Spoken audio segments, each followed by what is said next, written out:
All right, everyone, welcome into the Cubs baseball channel. Tuesday night was all explosion from the Chicago Cubs. This game was over before fans got their popcorn. Chicago was scoring left and right. They wind up scoring 20 runs, 7 home runs, the most home runs in a game by a Chicago Cubs team ever. I would have thought that it would have been Sosa, Alou, Derek Lee.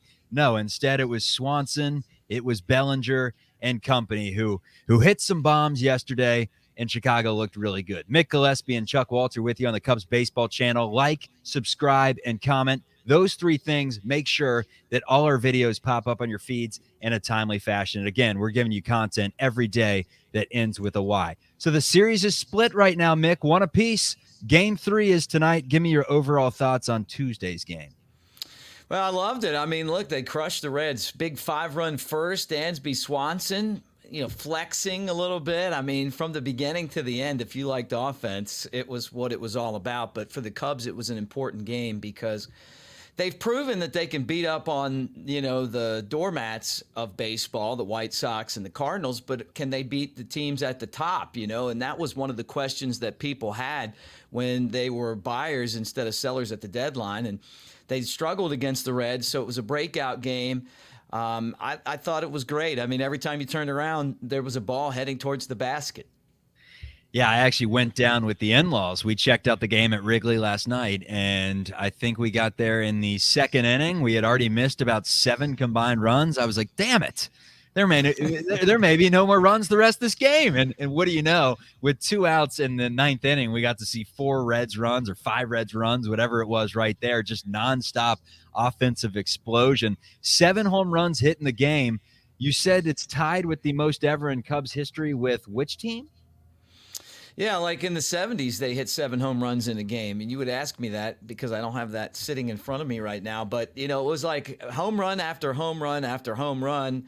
And, it was one of those days where every time you turned around, like there were more runs being scored. The funny thing is that even with 20 runs, the Reds just kept scoring at the end of the game. So it's like a softball game. Reminded me like of a beer league softball game. Yeah, you go out there in the beer league softball game and just pass the batons. And now there's another baton member to pass it to. That would be Jeimer Candelario. Overall thoughts on his first game as a Cubby? Got a nice little welcome. Was playing first base, which I thought was a little bit shocking. Look, it's good to see him back. I mean, he's a guy that they brought up through their system, and eventually they traded him, and he learned how to play the game at the major league level for the Tigers. Had a good year with the Nationals, and now he's back. And he had, more hits last night than he did his entire Cubs career, right? In the big leagues.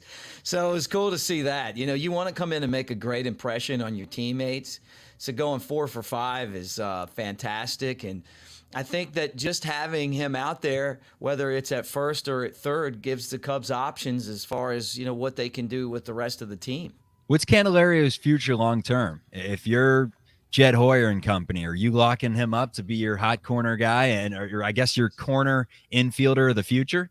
Yeah, I mean, I don't know. I mean, I guess part of it is how he performs. Part of it is, what they feel like his, long-term ceiling could be. Is he a guy who is really coming into his own? Is this season telling us what the future is going to look like for him?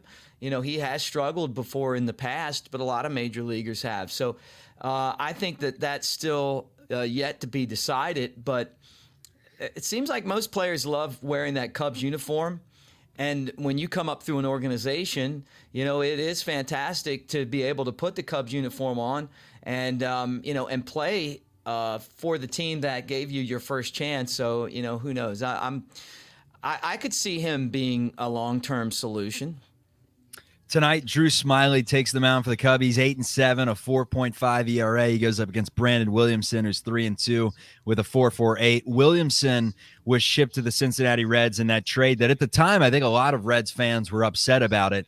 It sent Jesse Winker and Eugenio Suarez to Seattle, and they were fan favorites. They had just had career years, at least Jesse Winker did, and Suarez was still hitting for power. They shipped them over to Seattle. In return, the Reds got Jake Fraley, who's already playing better than both those two, And in return as well, Brandon Williamson, who started the season in AAA, is now in the big leagues and looks pretty good. What are your overall thoughts on this matchup, Smyly and Williamson? Yeah, Williamson, another one of those young starters for the Reds, and they have like a whole boatload of these guys that are, a year or two in the league and they're starting and holding their own, right? So Drew Smyly has been at times the best pitcher in baseball. I mean, he was knocking on the door of a perfect game earlier this season. And for the Cubs, if they're going to make the playoffs, I would expect that he's got to continue to be the guy that we've seen him be earlier this season, right? And so this is another really big game for the Cubs. They're 4 games back right now. They're 3.5 back in the wild card. They're, according to FanGraphs, I love this. They're 29% chance of making the playoffs. So the playoff odds are going up, but you got to keep winning. And anytime that they beat Cincinnati or Milwaukee, it's like winning twice. You get to move up and they move down. All right, we talked entering the series about Elly De La Cruz, and you said we don't give a damn about Elly De La Cruz. He's been swinging and missing a lot throughout the first 2 games of the series. Now that you've had a closer eye on his game, do you think Elly De La Cruz, with what you've seen of him right now and how he likes swinging at pitches that are in the dirt, because honestly, if Elly De La Cruz just sat there, 0-2 counts, with his, bat on his shoulders at all time, he would never strike out with an 0-2 count because no one's giving him a heater down the middle, and he's swinging at it like he's going to get a heater down the middle. Do you think that Elly De La Cruz is the future, or as of right now, is he tools and talent? Look, he has tools and talent. I mean, he's a great player, but one of the biggest adjustments that players have from going minor league baseball to Major League Baseball is that in the major leagues, they're going to break down your swing and break down your tendencies, and they're going to figure out if you'll take a walk or not. And if you're super aggressive, and a lot of these really good hitters are very aggressive, they strike out a lot, then you can get them out without throwing strikes, then that's what they're going to do, So he's just going through the same issues that every other player that makes the jump from the minor leagues to the major leagues makes. And if the Cubs pitching is smart, they'll keep on throwing pitches that are just out of the zone where he's not going to be able to square them up. And part of that is staying ahead in the count too. I mean, when you become predictable and he knows that fastball is coming, he's got one of the best swings in baseball to hit it. So, you want to stay ahead. You want him to hit your pitch. I mean, I sound like, I'm Tommy Hotovy here, but I mean, that's really the game plan, and that's what they've executed so far against him. He can hit it a long way. This is Elly De La Cruz right now, right-handed version Elly De La Cruz. He's hacking at pitches in the dirt. It doesn't make sense to me. Look, and it's easier said than done sitting in this chair saying, Elly, how are you swinging at that pitch? But when you're seeing sliders in the dirt on 0-2 counts and he's swinging at it like he's getting a fastball down the middle, has to make Reds fans a little bit weary that Elly De La Cruz is maybe not as far along as they thought. He's going to be a really good player regardless, just because when he gets on the base pass, he's electric. And when he gets a fastball down the middle, he can crush them quite a long way. He can still wait on that breaking ball just enough to where if it's in the middle of the zone, he can take it a long way as well. And then he's good defensively. So he's a good player. Don't get me wrong. But first 2 weeks, I was thinking, all right, Elly De La Cruz, generational. I still think he's generational. I think he's going to be an excellent player. But you always talk about how players get called up a little too early in the minor leagues. He's 21. He struggled at the beginning of the year after the injuries in AAA, and then really picked it up in Louisville, and everyone was calling for him to get called up to the big show. He gets called up to the big show, and now you're seeing a few of those weaknesses, which I think when you're talking about Pete Crow Armstrong is what you don't want from him. Yeah, well, I mean, a lot of guys. I mean, look at Javi Baez, The secret for him when he was coming up was taking walks and not being afraid to hit the ball the other way. Owen Casey, who's in Double-A now, and I watch on a regular basis, hit 2 home runs to left field yesterday.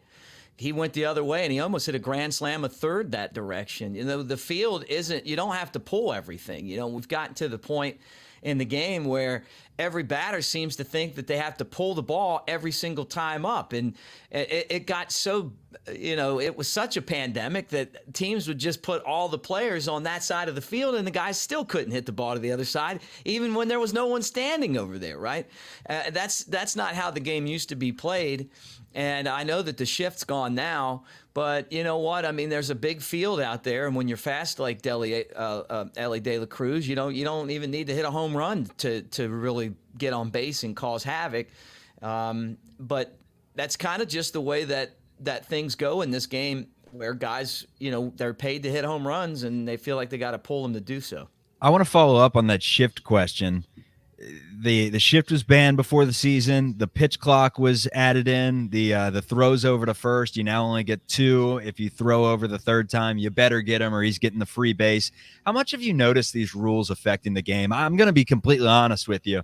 Spring training, it was the talk. There was that game that ended. I think it was Boston against the Braves, maybe, where someone got walked and there was a walk-off walk on a pitch clock violation. But during the regular season, I haven't really noticed it that much, aside from 2-hour and 20-minute games. Look, I like it. I mean, the fact that you can get out of the ballpark a lot earlier than you used to, and it's nice for you. Yeah, you don't have to stay right. for I mean, these I'm here 4-hour every games. day. Right, I'm here every day. I mean, I don't need to hear everyone's walk-up song, play over and over again. Get in the box and hit, throw the ball. The bigger bases, I could take them or leave them. I know they want to stimulate the running game, and they've done that. I've never been a huge running game fan, so like I have to have guys trying to steal, but it does put more pressure on the pitching, and that's probably a good thing because pitching's been dominating the hitting here lately, right? All the strikeouts. I wish they could figure out a way to get the ball put in play more and kind of cut down on the strikeouts. But all in all, I like them. I think that the rules are making things better. We don't live in the same society that we did before, but the game changed in a way where, part of the strategy was just spoiling off a bunch of pitches and walking and all of a sudden, you're talking about games that innings have 25 pitches thrown and they go 4 hours and it becomes boring, so that you don't want that. So I think that what they're doing has paid off. And you're right. I mean, it's not that noticeable anymore. I just remember in 2017 or 18, the Chattanooga Lookouts were playing the Birmingham Barons. We were having our post Bear Tracks production party, and Chris Adams-Wall, who does the pre and post for the Tampa Bay Rays, hit us up, and he's like, "Tune in to CB and Larry Ward now. It's in the 19th inning. They've been broadcasting for 7 hours, and you can hear it in their voice that they just hate life right now." So the fact that we don't have those 16, 17 inning games anymore like we had with the Dodgers Red Sox World Series years back, I'm a fan of it. Look, the ghost runner rule, it's not the perfect answer, but it is an answer when, look, these players, they don't want to play 18-inning games. No one does. The fans don't want to stay for 18-inning games. So the fact that we don't really have these 12, 13-inning games anymore, to me, I think it's a positive step in the right direction. Yeah, I remember that game too. And in the minor leagues, you just don't have a lot of pitching, But I thought it was a softball rule when they incorporated it. I liked kind of the old way of doing things. But now that I've seen that, it does make it a lot better. I mean, it is pretty cool to just look. If you get a base hit, you can get the lead. And there's been a lot of really fun finishes because the whole bottom line is that people don't want to sit there through a 19-inning game anymore. How about Dansby Swanson, man? A couple of home runs yesterday. Have to bring him up. A couple of weeks ago, I said, I don't think he's the cornerstone piece for the Chicago Cubs. I think he's an incredible talent, great shortstop, right below that top tier of shortstops. He's like the B+ as compared to the A. And you build around him as compared to him being the cornerstone and that superstar that you have moving forward. The more I watch him play and the more that I value his defensive metrics, Dansby may be in that elite category. Yeah, I've been admiring him as well in his game. First off, on the defensive side of things, he's so solid, right? I mean, he's just excellent. And the Cubs are one of the best teams, I think, in baseball up the middle, with him and Nico at second base. And Nico can play shortstop too, but they've got the ability to cover so much ground. And now that you don't have the shift, you really get to see Dansby Swanson kind of featured as shortstops used to be, when it was Ozzie Smith and Cal Ripken Jr. and Sean Dunston, type guys, where you really have to have range and a good arm and the ability to know where to be positioned when a guy's at the plate. So he's done that. And then at the plate, he can hit. I mean, the 2 home runs last night, who's the captain of this team? You know what? I think it's kind of Ian Happ in a way, just because he's the guy that's been there the longest, as far as position players go, and he came up through the system and he's a star player. But you know what? Dansby is too, and he's more the vocal guy. And when you ask him a question, you get a good answer. He's really solid. And when he's not there, you notice a difference, because when he's on the IL and he's injured, the Cubs really digress. Another late one tonight, 8:05 between the Cincinnati Reds and the Chicago Cubs. It's game 3 of this series. Going to swing the momentum one way. Chicago really needs this win to get back up to 2 games over 500. They're chasing the first place Cincinnati Reds right now. The Reds are still in first place, right? They didn't lose it last night off the top of our heads. Yeah, look, no, I mean, I think, and let me pull it up while we're talking about it, but the Reds are, as we speak, where's our producer when we need him? Half a game up. Yeah, I thought so. I wanted to double check, though. But yeah, half a game up on Milwaukee and then 4 games up on the Cubs. I'm not really enamored with the Reds or the Brewers. I mean, both teams have weakness. And, the Cubs are right there in the mix. Reds are a year away. They're going to be splendid next year when they throw up Noelvi Marte and potentially Cam Collier. Edwin Arroyo is probably a couple of years away, but they have trade bait left and right. They have to figure out what they're going to do with Jonathan India entering next season. Tyler Stevenson's another interesting piece there. Is he their catcher of the future? Where is he going to play moving forward? Hunter Green and Nick Lodolo haven't even entered the equation yet in the last couple of months, and the Reds are still rolling. So I think it's an organization that's set up to win and win next year. They could have set themselves up to win this year with potentially some trades. They decided to go against that route. Probably the smart call there. But Cincinnati and Chicago, first pitch tonight at 8:05. And everyone, we can't thank you enough for the support on the channel. Just from last Monday, where we had 30 subscribers and we were getting 20 views on these videos, to now, I think it's like 10 straight videos we've thrown out there that have reached 1,000 of you Cubs fans. We appreciate it so much. You already know what's coming with the 1,000 subscriber. We're giving away that autographed Ryan Sandberg baseball. We are also hosting a little watch party down at the Country Club in Wrigley Field. So here's what you can do for us. We got fans right now that are commenting from Iraq, from Montana, from Belize, from South Carolina, all over the globe right now. If you have Cubs fans in your area, show them this page. Say, these guys aren't bad. These guys know a little baseball. They like to have fun. They'll kick their feet up every once in a while. And maybe, just maybe, if it's a Friday, they'll open up a bottle of tequila and throw it down the hatch. Now, it's a Wednesday. It's hump day. I'm not going to do it right now. But we will get a little spicy in here. We'll have some fun takes and just really good times to be had on the Cubs Baseball channel. This thing is just getting started, and we really appreciate your support. Hey, guys, thank you so much. Like and subscribe.